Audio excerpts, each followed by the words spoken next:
Today marks Korea's 97th Independence Movement Day. In her speech at a commemorative ceremony, President Park Geun invited North Korea back for talks despite the hostile inter-Korean climate, but under one condition, that Pyongyang abandons its nuclear ambition. Song Ji-san shares with us the president's message.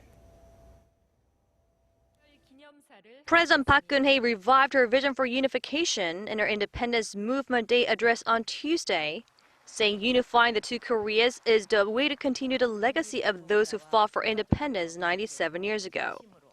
우리가 통일을 염원하는 이유는 핵무기 없는 세상의 비전이 한반도에서 시작되고 우리가 누리고 있는 자유와 인권, 번영을 북한 동포들도 함께 나눌 수 있도록 하기 위해서입니다. 정부는 평화와 번영, 자유의 물결이 넘치는 새로운 한반도를 만들어 갈 것이며 그것이 바로 3.1운동 정신의 승화라고 굳게 믿고 있습니다.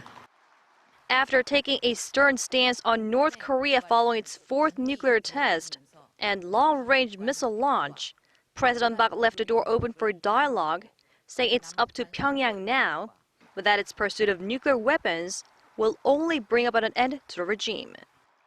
앞으로 우리 정부는 대화의 문을 닫지는 않을 것이지만 북한이 비핵화 의지를 보이지 않고 변화를 거부하는 한 우리와 국제사회의 압박은 계속될 것입니다. 정부는 앞으로 더욱 확고한 안보 태세와 국제 공조를 바탕으로 북한이 반드시 핵을 포기할 수밖에 없도록 만들어 갈 것입니다. 이제 선택은 북한의 몫입니다.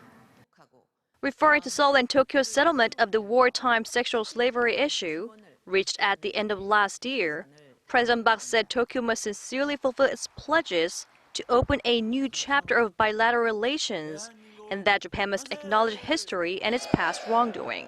Pointing to her initiative for improving Korea's economic fundamentals, President Park says she will move forward with her major reform drives and emphasize that labor reform is the most important way to create more jobs for Korea's young people.